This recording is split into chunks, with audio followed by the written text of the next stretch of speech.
Hello viewers, 28শে ফেব্রুয়ারি 2026 মধ্যপ্রাচ্যে আবারও শুরু হলো যুদ্ধ।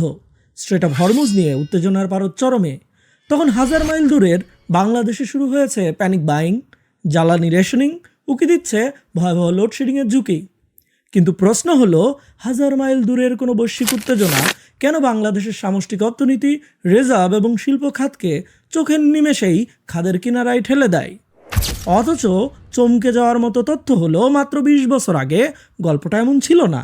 তখন বাংলাদেশের জ্বালানি চাহিদার প্রায় ৯৮% মেটানো হতো নিজস্ব প্রাকৃতিক গ্যাস এবং বায়োমাস দিয়ে। তাহলে মাঝখানের এই সময়টায় এমন কি ঘটলো যে বাংলাদেশ আজ পুরোপুরি একটি জ্বালানি আমদানি নির্ভর দেশে পরিণত হলো?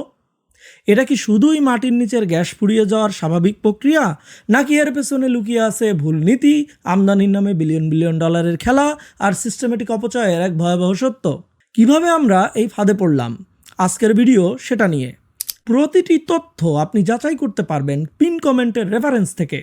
চলুন শুরু করা যাক একেবারে শুরু থেকে।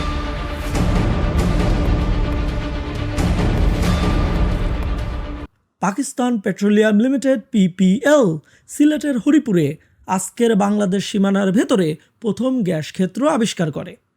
তবে এই আবিষ্কারের সাথে জড়িত একটি ভয়াবহ দুর্ঘটনার কাহিনী।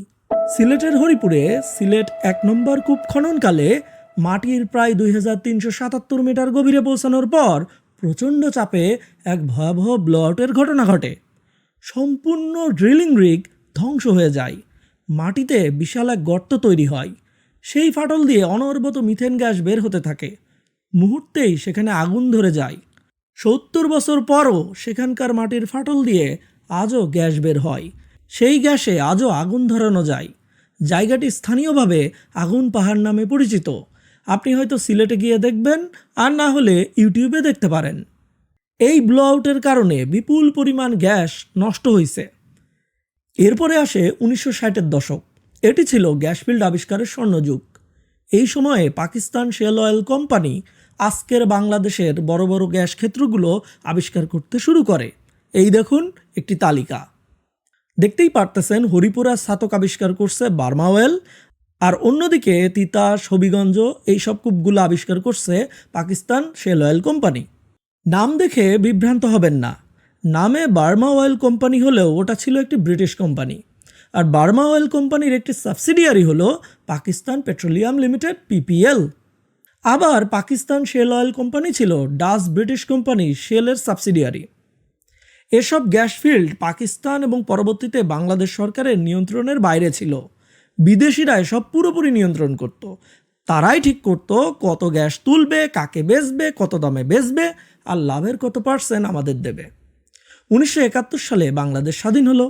৩.৫ বছরের মাথায় ১৯৭৫ সালের ৯ আগস্ট বাংলাদেশ সরকার অসম্ভব সাহসী একটা সিদ্ধান্ত নিল। 4.5 মিলিয়ন ব্রিটিশ পাউন্ড বা সে সময়কার ১৭ থেকে ১৮ কোটি টাকা দিয়ে বিদেশি কোম্পানি শেল অয়েলের কাছ থেকে কিনে নিল বাংলাদেশে থাকা 5টি বড় গ্যাস ফিল্ড: তিতাস, বাখরাবাদ, হবিগঞ্জ, রশিদপুর এবং কৈলাসটিলা। এগুলো থেকে আজ 50 বছর পরও দেশের মোট গ্যাস প্রোডাকশনের প্রায় 31% আসে। এখন পর্যন্ত ওই 5টি গ্যাসকূপ থেকে প্রায় 10.26 ট্রিলিয়ন ঘনফুট গ্যাস তোলা হয়েছে।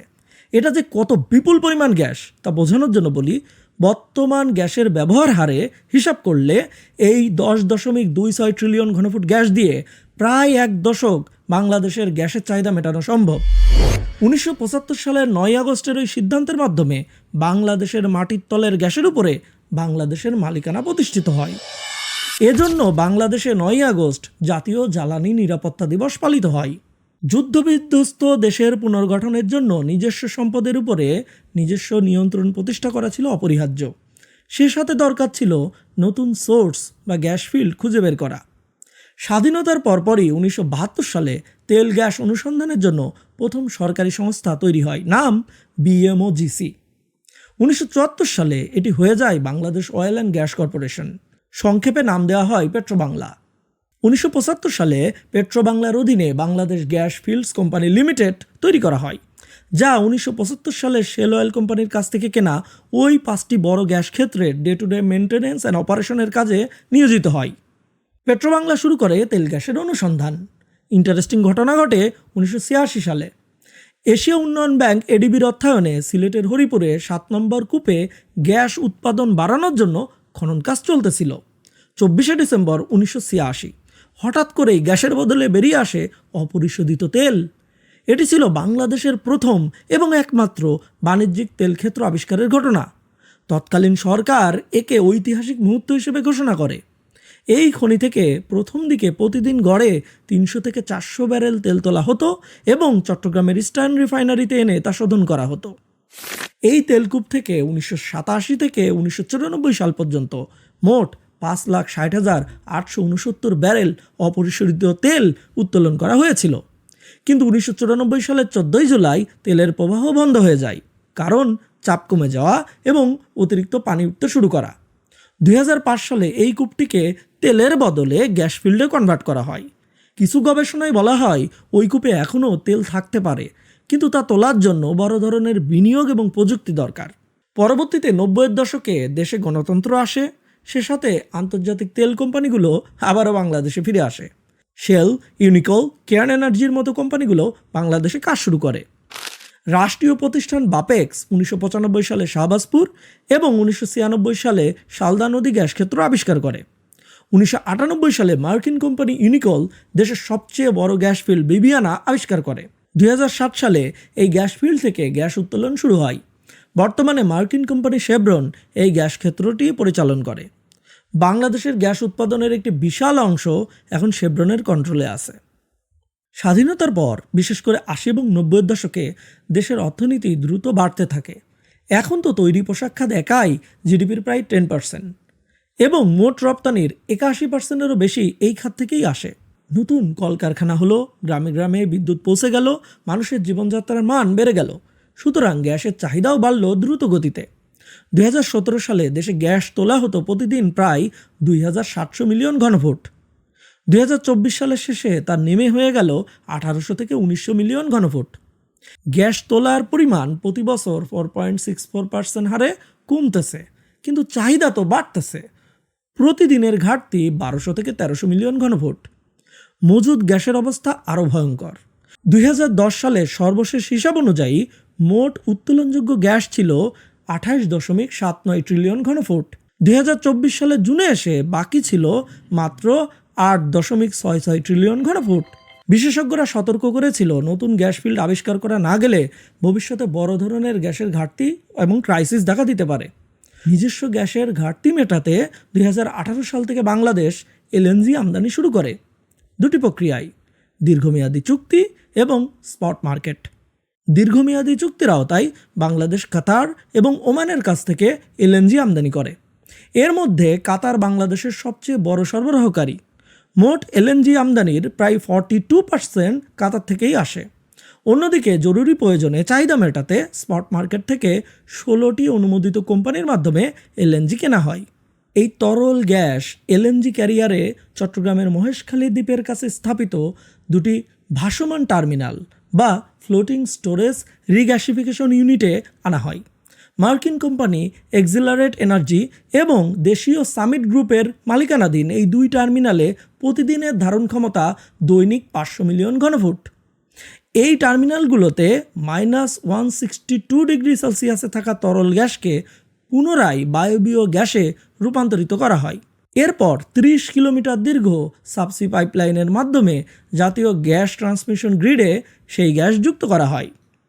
পেট্রোবাংলার সহযোগী প্রতিষ্ঠান আরপিজিসিএল এবং গ্যাস ট্রান্সমিশন কোম্পানি লিমিটেড এই গ্যাস সরবরাহের প্রক্রিয়া কন্ট্রোল করে।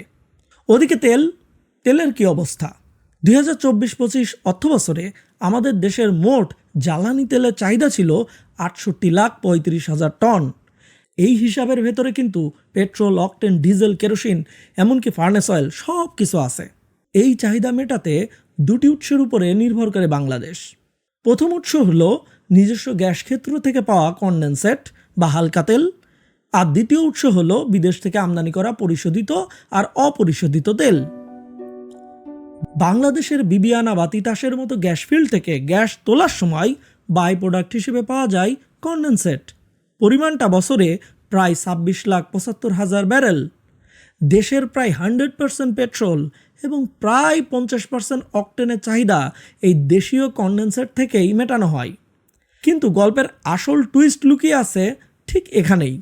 আমাদের দৈনন্দিন জীবনে অর্থাৎ কৃষি, পরিবহন এবং শিল্প কলকারখানায় সবচেয়ে বেশি কোনটি লাগে জানেন? ডিজেল। বাংলাদেশে এখন কোনো তেলের খনি নেই, তাই প্রতি বছর সৌদি আরামকো এবং আরব আমিরাদের এডনকের মতো বিদেশি কোম্পানির কাছ থেকে আমদানি করতে হয় প্রায় 14 থেকে 15 লাখ টন ক্রুড অয়েল। এই ক্রুড অয়েল আনা হয় চট্টগ্রামের ইস্টার্ন রিফাইনারিতে, যার বর্তমান সক্ষমতা বছরে প্রায় 15 লাখ টন। এজন্য বেশি ক্রুড অয়েল এনে লাভ হয় না, তাই বাধ্য হয়ে ডিজেলের বিশাল চাহিদা পূরণে সরাসরি পরিশোধিত বা রেডিমেড ডিজেল আমদানি করতে হয় সিঙ্গাপুর, চীন, ভারত এবং মালয়েশিয়া থেকে। দেশীয় উৎপাদন বাংলাদেশের জ্বালানি তেলের মোট চাহিদার মাত্র 20 থেকে 25% মেটাতে পারে। বাকি 75 থেকে 80% তেল, বিশেষ করে ডিজেল, এখনও ওই বিদেশ থেকেই আনতে হয়। 2023 সালের 18 মার্চ ভারত এবং বাংলাদেশের মধ্যে 131.5 কিলোমিটার দীর্ঘ ভারত বাংলাদেশ মৈত্রী পাইপলাইন চালু হয়। প্রায় 377 কোটি রুপি ব্যয়ে নির্মিত এই পাইপলাইনের 131.5 কিলোমিটারের মধ্যে 126.5 কিলোমিটার বাংলাদেশের ভেতরেই পড়েছে। এই প্রকল্পের জন্য ভারত সরকার 285 কোটি রুপি অনুদান প্রদান করে। ভারতের নুমালীগড় রিফাইনারি থেকে বাংলাদেশের পার্বতীপুর ডিপো পর্যন্ত এই পাইপলাইনের মাধ্যমে বছরে 10 লাখ মেট্রিক টন ডিজেল সরবরাহ করা সম্ভব 15 বছরের চুক্তির আওতায়। ওদিকে বানানো হয়েছে কয়লাভিত্তিক মেগা বিদ্যুৎ কেন্দ্র।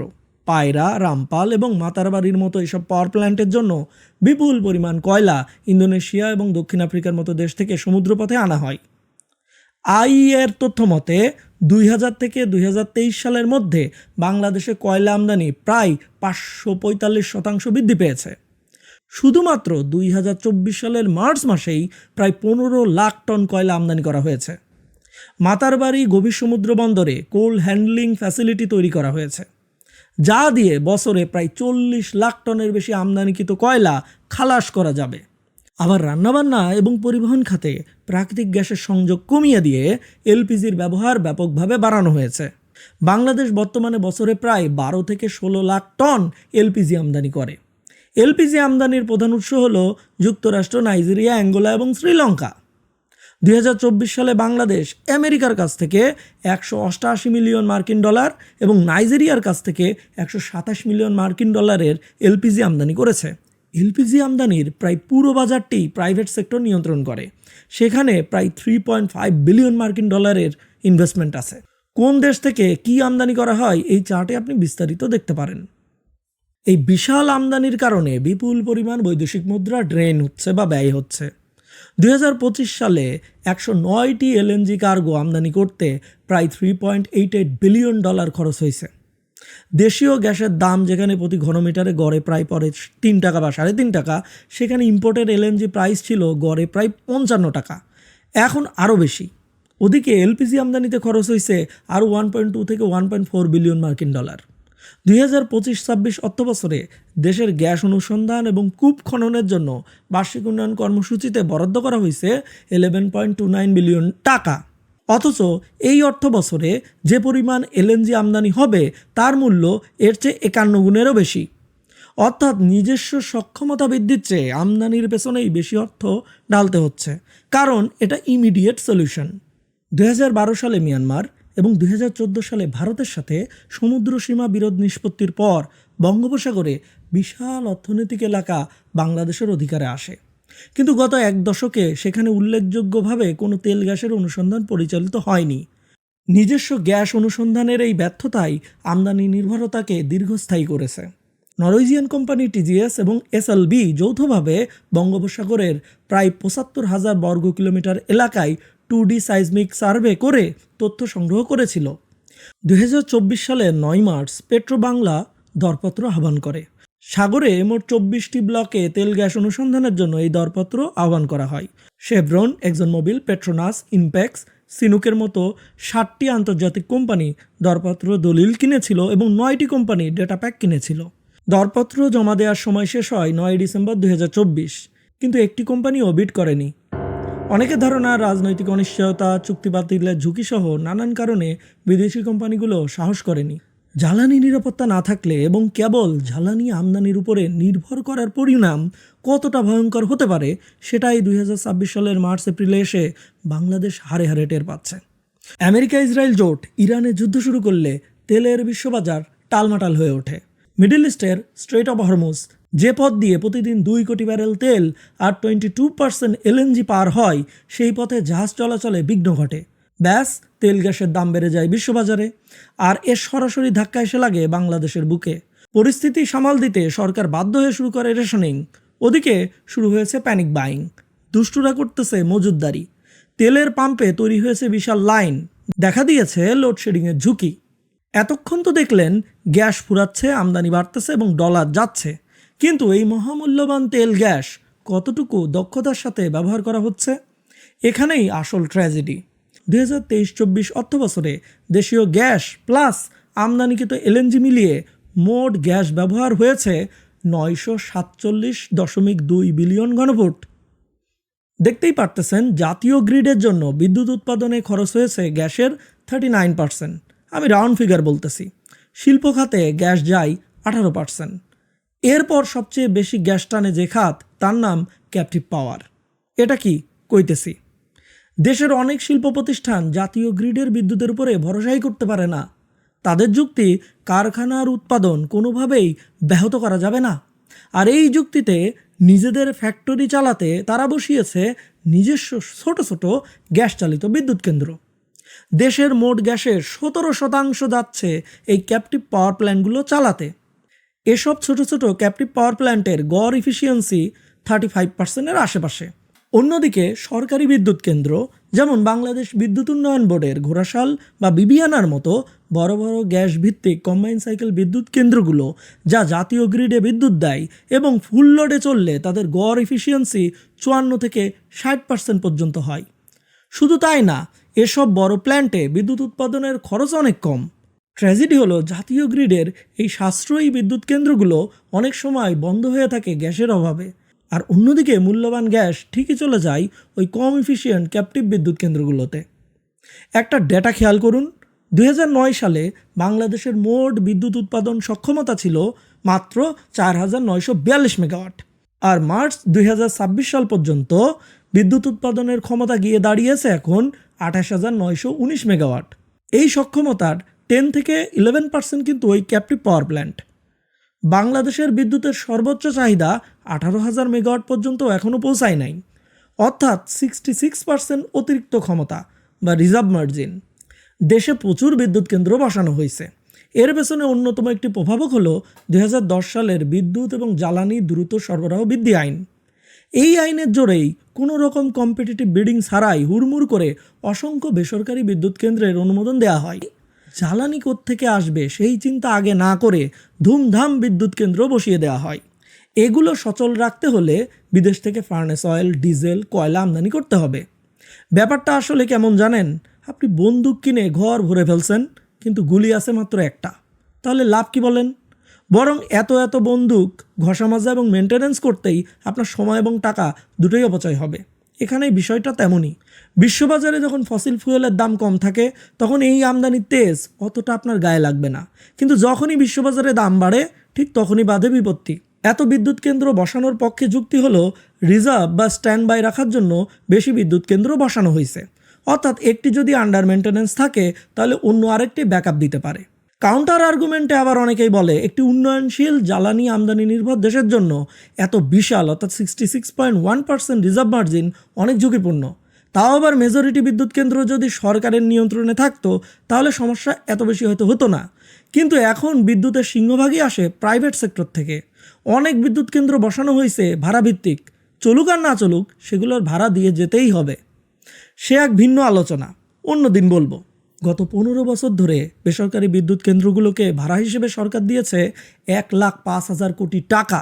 এসব বেসরকারি বিদ্যুৎ কেন্দ্রগুলো থেকে উচ্চ মূল্যে বিদ্যুৎ কিনে গ্রাহক পর্যায়ে কম মূল্যে বিক্রি করতেছে সেবামূলক প্রতিষ্ঠান বিপিডিবি। জুলাই 2023 থেকে মে 2024 এই 11 মাসের একটা ডেটা বলতেছি, খেয়াল করুন। তেল চালিত বিদ্যুৎ কেন্দ্রগুলো দেশের মোট বিদ্যুতের মাত্র 10.9% উৎপাদন করছে, অথচ এই 10.9% বিদ্যুৎ তৈরি করতে পুরো বিদ্যুৎ খাতের জ্বালানি খরচের 32% গিলে খেয়েছে এই বিদ্যুৎ কেন্দ্রগুলো।